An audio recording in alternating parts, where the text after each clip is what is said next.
তোমাকে তো সবসময় ঘর গোছাতেই দেখি, বাসন গোছাতে দেখি, তবে তো কখনো তোমাকে গোছাতে দেখি না। নিজেকে সুন্দরভাবে কখন গোছাবে? আসলে একবার সংসার হয়ে গেলে না, সংসারের প্রতি দায়িত্ব পড়ে গেলে তখন খালি সংসারকেই গোছাতে ভালো লাগে। হ্যাঁ, আমাদের নিজেদেরকেও ভালোভাবে পরিষ্কার পরিচ্ছন্ন বা একটু সুন্দর করে রাখা উচিত। তবে সংসারের চাপে আমরা মাঝে মাঝে বেশিরভাগ মেয়েরাই এই কথাটা ভুলে যাই। নমস্কার বন্ধুরা, আমি দিয়া আমার একটি নতুন ভিডিওতেই তোমাদের সবাইকে জানাই অনেক অনেক স্বাগত। আজ হলো বুধবার আর সকাল সকাল রান্না বসিয়ে দিয়েছি প্রত্যেক দিনের মতন। আজকে সকালবেলা ডাল বানাবো, সেই জন্য শ্বশুরমশাই পাঁপড় নিয়ে আসছিলেন। এই পাঁপড়টার দাম কিন্তু 10 টাকা।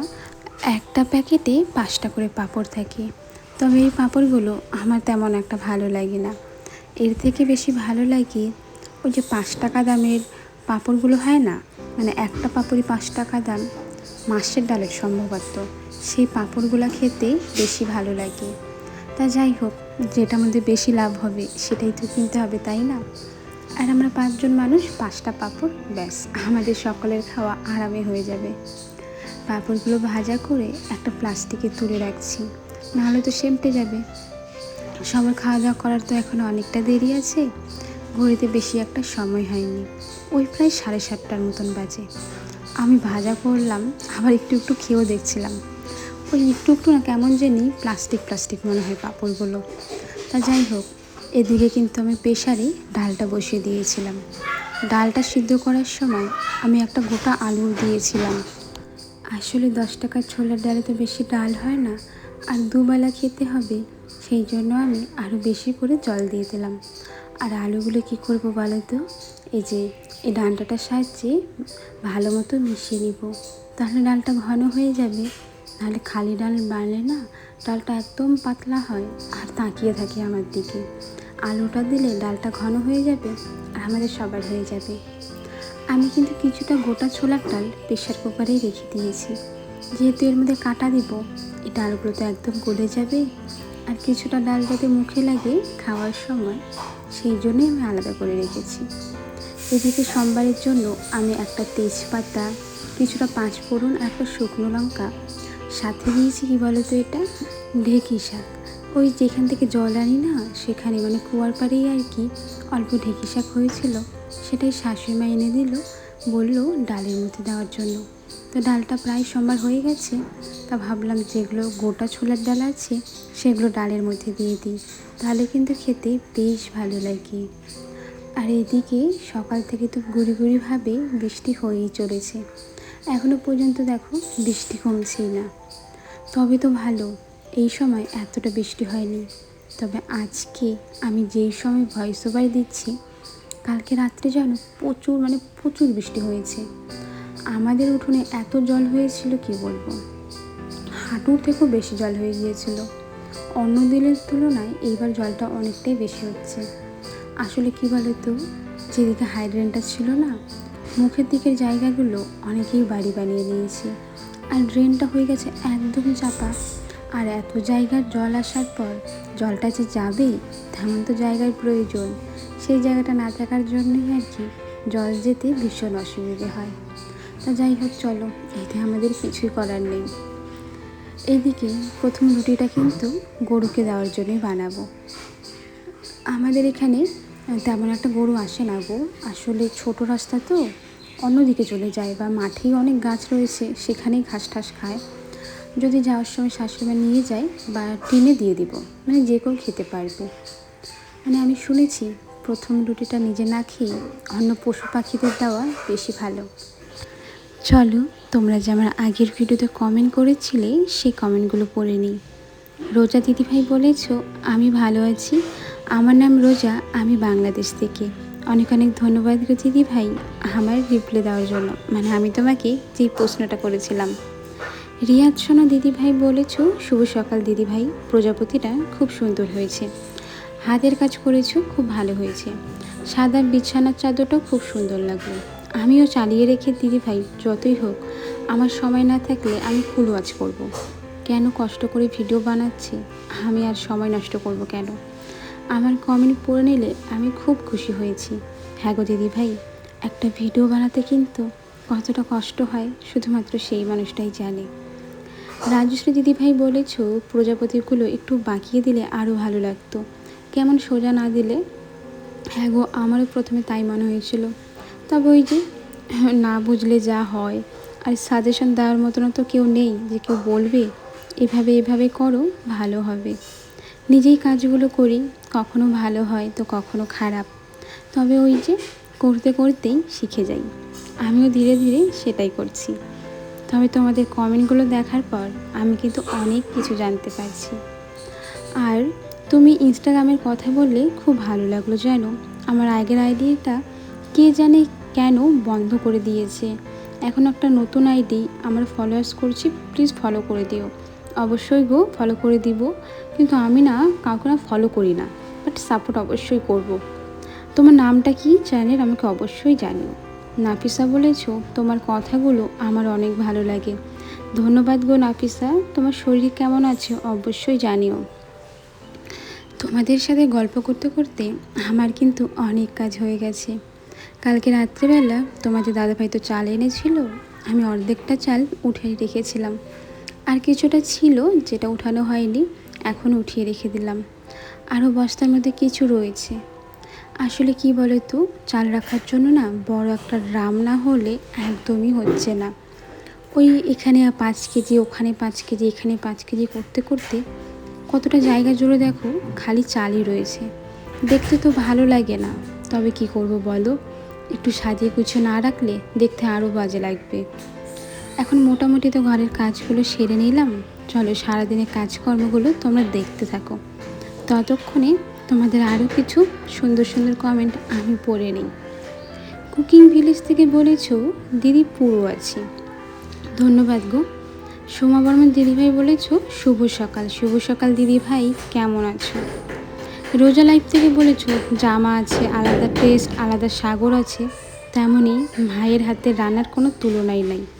একদম গো, সবার হাতের রান্না অনেক টেস্ট, তবে মায়ের হাতে সে তো একদম আলাদা। অনেক ভালো লাগে তোমার ভিডিও, ধন্যবাদ গো দিদিভাই।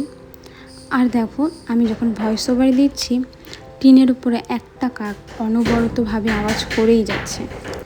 কালকে যখন জামা কাপড় ধুয়ে দিচ্ছিলাম তখন না বৃষ্টি কমছিল না, তবে কি করব বলো, জামা কাপড়গুলো বাসি রয়েছে, আর বাসি জামা কাপড় কদিনই বা ঘরে রাখবো। সেই জন্য জামা কাপড়গুলো আজকে শেষমেশ বৃষ্টির মধ্যে ধুয়ে দিতে হলো। আসলে বৃষ্টি হোক বন্যা হোক কাজ তো করতেই হবে, কাজগুলো তো ফেলে রাখা যায় না। কালকে আমি অনেকটাই কাজ করে নিব, সেই কাজগুলোই আজকে জমা হয়ে রয়েছে। সেই জন্য ভাবলাম কাপড়গুলো আগে ধুয়ে নিই, নাহলে পরে আর একদমই মন চাইবে না। তোমাদের দাদা ভাইয়ের কাজের একটা প্যান্ট ছিল সেটা ধুয়ে দিলাম, আর আমার বাসি কিছু কাপড় ছিল সেগুলো ধুয়ে দিয়েছি। ফোনটা তো আর বাইরে নিয়ে যেতে পারছি না, আইফোন রয়েছে কিন্তু বৃষ্টির জলে ভিজলে না আমার রিস্ক লাগে, যদি খারাপ হয়ে যায় তারপর এত কষ্ট করে একটা ফোন কেনার পর যদি খারাপ হয়ে যায় তাহলে কিন্তু একদম ভালো লাগবে না। যেহেতু বাইরে বৃষ্টি পড়ছে এই জন্য জামা কাপড়গুলো না আমি এই যে ভেতরের দিকে যে রশি রয়েছে মানে রান্নাঘরের দিকে, সেই রশিগুলোর মধ্যেই কাপড়গুলো দিচ্ছি। আমি জামা কাপড়গুলো যতই চিপে দিই না জামা কাপড়ের মধ্যে জলটা থাকেই, কেন যে থাকে বুঝি না। সবাই কত সুন্দর করে জামা কাপড় ধুয়ে দেয়, আর এই দিকটা দেখে মনে হচ্ছে বাইরে কত আলো, একদম পরিষ্কার, তবে আকাশটা যেন একদম মেঘলা রয়েছে। এই সময় তো আমার এই কাজগুলোই থাকে। আর রান্না বাড়ি তো সকালেই হয়ে গিয়েছিল, এখনও পর্যন্ত খাওয়া দাওয়া করা হয়নি, এমনকি চাটাও খাইনি। ভেবেছি সবগুলো কাজ সেরে নিয়ে তারপরেই না হয় খাওয়া দাওয়া করব।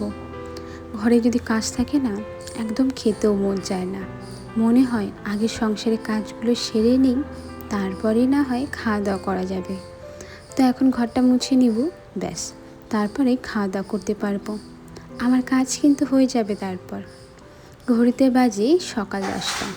আমি যে লাঠিটার সাহায্যে ঘর মুছি, এটা দিয়ে ঘর মোছা কিন্তু অনেক তাড়াতাড়ি হয়ে যায়, তবে ঘর কিন্তু অতটাও ভালো মতো পরিষ্কার হয় না। হাত দিয়ে ঘর মোছাটা আমার মনে হয় বেশি ভালো।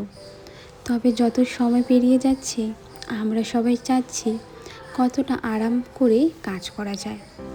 আগে তো উনুনে রান্না হতো, তেমন কোনো অসুবিধে হতো না কিন্তু কারো। তবে যবে থেকে গ্যাস হয়েছে, মাইক্রোওভেন হয়েছে, কুকার হয়েছে, আমাদের কারো আর বেশি খাটনি করতে মন চায় না। মিক্সার হয়ে যাওয়ার পরে বাটনা করতে মন চায় না, গুঁড়ো মশলার হওয়ার পরে আর বাটা মশলায় খেতে মন চায় না। বাটা মশলায় খেতে কিন্তু বেশি ভালো লাগে। উনুনে রান্না করার তরকারি বেশি টেস্টি হয়। তবে যতই টেস্টি হোক, একটু আরামেরও তো ব্যাপার আছে, এই জন্য আমাদের মন চায় না। আগে যখন টিভি থাকতো, সবাই মিলে একসাথে বসে টিভি দেখতে ভালো লাগতো।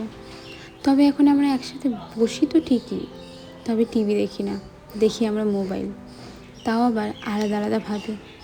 ছোটদের হাতে ছোটদের মোবাইল, তারা নিজেদের ইচ্ছে মতো দেখে, বড়দের হাতে বড়দের। এখন একসাথে বসে থাকলেও কথা বলার সময় নেই। আমরা কথা বলি তাদের সাথে যাদের আমরা চিনি না, অচেনা মানুষ। নিজের মনের কথাগুলো তাদের সাথেই প্রকাশ করি। আসলে এখন যেই মানুষগুলো আমাদের কাছে রয়েছে, তাদের একদমই সময় নেই যে আমাদের কথাগুলো মন দিয়ে শুনবে। সবাই নিজের কাজে ব্যস্ত, মোবাইল দেখাতে ব্যস্ত। তা যাই হোক, আমরা সবাই কিন্তু এখন এইভাবেই পরিবর্তন হয়ে যাচ্ছি। অনেকটা বলতে পারো রোবটের মতন, খালি নিজের মধ্যে থাকতে ভালো লাগে, মোবাইলেই ভালো লাগে। এর বাইরে যে একটা পৃথিবী আছে, সেটা আর আমরা ভুলেই গেছি। আজকে সকালে যে রুটি বানিয়েছিলাম, সাথে ছোলার ডাল আর চাটাকে গরম করলাম। অনেকক্ষণ আগে বানিয়েছি তো একদম ঠান্ডা হয়ে গিয়েছিল। আমি আবার বেশি গরম চা খেতে পারি না, মুখটা জ্বলে যায়। এই জন্য চাটা ঠান্ডা হওয়ার অপেক্ষা করছিলাম। সব কাজকর্ম সেরে স্নান করে চলে এলাম শাড়ি পরে। আসলে আমার সবগুলো নাইটি না একদম ভিজা, 4টা নাইটি ভিজা, সেই জন্য শেষমেশ শাড়ি পরতে হলো। আর সকালে তো পূজা দেওয়া হয়ে গেছে, তবুও দেখো আমাদের কাছে কত ফুল রয়েছে, দেখতে কি ভালো লাগে তাই না? পাশের বাড়ির থেকে আমাদের না কিছুটা কাঁঠাল দিয়েছিল। এবছরে আমরা তো এখনো পর্যন্ত কাঁঠাল খাইনি, তা ভাবলাম আগে ঠাকুরকে দিয়ে তারপরে না হয় নিজেরা খাওয়া যাবে। আসলে যে কোনো জিনিস বাড়িতে কিন্তু প্রথম আনলে সেটাকে আমরা গোপাল সোনা বা লক্ষ্মী ঠাকুরকে পুজো দিয়ে তারপরেই নিজেরা গ্রহণ করি, তাহলে একটু বেশি ভালো লাগে। আর আজকে যখন আমি পুজো দিচ্ছিলাম, ভাবলাম একটু দিনের বেলাতেই ধূপবাতিটা জ্বালিয়ে নিই। আর এই কাঁঠালগুলো না আসলে কোথা থেকে এনেছিল, আর বেশ ভালো ছিল। পুজো দিতে কিন্তু আমাদের সবারই বেশ ভালো লাগে। আমরা নিজেরা যত উন্নতির দিকে পা বাড়াচ্ছি, ততই যেন অনেক কিছু ভুলে যাচ্ছি। আমাদের বাড়িতে না আগে অনেকগুলো ফুল গাছ ছিল, জবা ফুল গাছ ছিল, শিউলি ফুল গাছ ছিল। তবে বাড়িটা সুন্দর করার জন্য আর ঘর বানানোর জন্য আমরা ধীরে ধীরে সব গাছগুলো কাটা শুরু করেছি। এখন শুধু ওই একটা ছোট্ট নিম গাছ আছে, আর ছোটো মোটো গাছ যা দেখতে পারছো। একটা বিশাল জাম গাছ ছিল, তবে এই নতুন ঘরটা বানানোর জন্য গাছটাকে কেটে ফেলা হলো। তাহলে কেন গরম পড়বে না, কেন পরিবেশ দূষণ হবে না? আসলে দোষগুলো আমাদেরই, তো কিছু করার নেই। চলো, পূজাটা দেওয়ার পরে আজকের ভিডিওটা না এখানেই শেষ করব। আর জানিও আমাকে শাড়ি পরে কেমন লাগছে। সবসময় তো শাড়ি পরা হয় না, তবে যখন পরি বেশ ভালো লাগে। এই যে ব্লাউজটা দেখতে পাচ্ছ, এটা যেন আমার মায়ের, আমার মা আমাকে দিয়েছে। আমার মা যেই যেই জিনিস কেনে আমাকে বলে কি, তুই নিজে নিয়ে যা, আমার কাছে তো আছে, মানে সবসময় একই কথা বলতে থাকবে। তবে যে নেই সেটা আমার জানা আছে, কিন্তু বলে তুই নিয়ে যা, তুই পড়লে ব্যাস আমি তাতেই খুশি। মায়েরা মনে হয় এমনই হয়। চলো বন্ধুরা, আজকের ভিডিওটা আমি এখানে শেষ করি। তোমাদের সাথে দেখা হবে নতুন ভিডিওতে, নতুন গল্পের সাথে। সবাইকে টাটা, ভালো থেকো, সুস্থ থেকো।